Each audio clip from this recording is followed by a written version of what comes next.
Well, good afternoon, everyone. Mr. President, ladies and gentlemen, welcome to the 2013 Soldier Ride. To the wounded warriors who are making the ride this year, thank you for your military service, and thank you for bearing the banner of hope and determination to the many communities you'll be visiting in the coming days. We're proud of your past accomplishments, and we're all committed to your continued success. No one among us is more committed than our President. In each of the past 4 years, he has requested the kind of budget for the Department of Veterans Affairs that demonstrates both his sense of obligation and the value he places on your sacrifice and that of your families.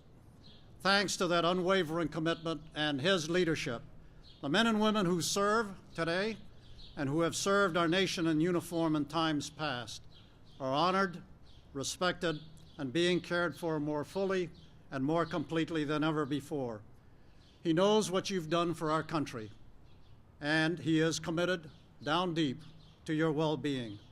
We could not have a stronger advocate, and so it's my personal and professional honor to introduce to you our Commander-in-Chief, the President of the United States of America, Barack Obama. Thank you.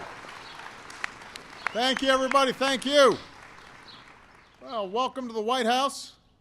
Thank you, Rick, for your introduction and for your leadership at the VA, and I want to thank all of you for coming out today. This is actually good. A little overcast, you know, keep you guys not too hot. This is one of my favorite events of the year, and I love you back. You know, we obviously meet at a time when our thoughts and prayers are with the people of Boston. Our hearts are with the families of the victims, and now we send our support and encouragement to people who never expected that they'd need it. The wounded civilians who are just beginning what will be, I'm sure, for some of them, a long road to recovery. It's a road that the remarkable warriors and athletes here know all too well, and as a consequence are going to serve for all of the families, as well as all Americans, a continued inspiration. You know, we do this every spring, and as all of you know, it started in a bar where a lot of good ideas start. Chris Carney and some of his buddies who are here today were talking about what they could do to support our wounded warriors, and Chris came up with the idea of biking coast to coast to raise money and awareness. Now, even he's admitted in hindsight it may have been the beer muscles talking, but he followed through, and he started in Long Island. He ended up in San Diego. Along the way, he inspired people all across the country, and since then, more than 1,000 wounded warriors have joined soldier rides across America.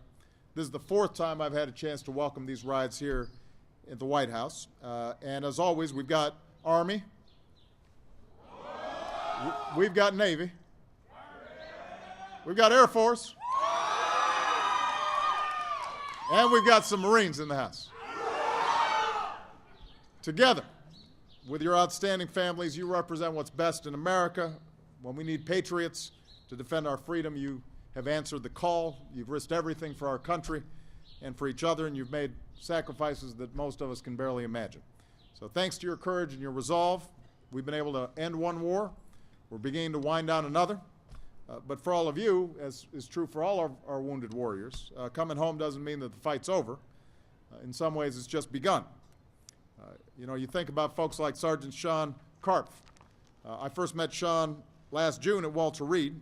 He had just lost his left leg to an IED in Afghanistan. He knew that there was a long road ahead of him, but today Sean's here. He's ready to ride. He's trained to compete in swimming and track at the Wounded Warrior Games. He's lined up an internship in the physical therapy section at Walter Reed, where he's going to help fellow wounded warriors make the same journey that he did. Then there's Staff Sergeant Eric Millett. During 2 tours in Iraq, Eric survived 17 IED attacks. They left him with the kinds of injuries that you can't always see: head trauma, brain injury, PTSD. Eric's military career was cut short, but he's taken on a new mission, and that's sharing his story with audiences across the country. So he spread the message that it's okay to talk about these unseen wounds of war. It's okay to seek out help and to seek out support. Eric says that the Wounded Warrior Project literally saved his life. And now through his work, he's helping save even more lives. So, Eric, thank you so much. And obviously, to Sean and everybody who's participating, we could not be prouder of you. I also want to thank folks like Captain Mary McGriff, First Lieutenant Jason Church, for returning for another soldier ride as peer mentors for first-time riders. That's a big part of what the soldier rides are about, not just what you can do for yourself, but what you can do as a team.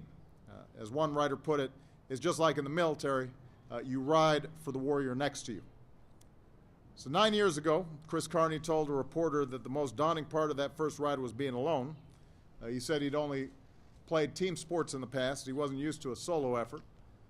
But what Chris and others discovered is that when it comes to supporting our returning heroes, there's no such thing as going it alone. We do this as a team. We get each other's backs. Those who've served under our proud flag never lose that sense of service to one another or to country.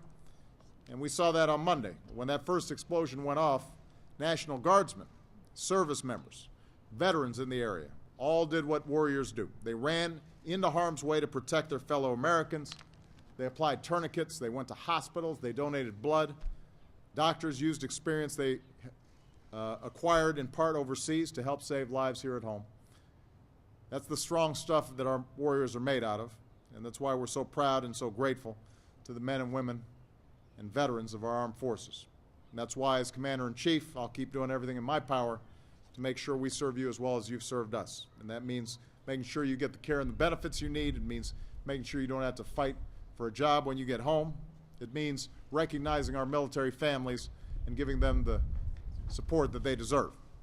And right now, it means saying a big thank you to all of our riders. So I'm asking every American out there and everyone who's along the route to get out and show their support, wave a flag, cheer for these outstanding men and women. Good luck over the next 3 days. Have fun out there and know that you've got a country and a Commander-in-Chief who appreciates you, who's proud of you, and who will always have your back. So thank you. God bless you. God bless America, and let's get this thing going. You can see that they're ready to go.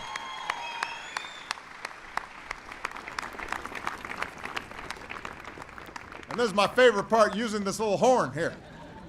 Are you ready? Oh, yeah. You guys, everybody ready here? Yes. All right.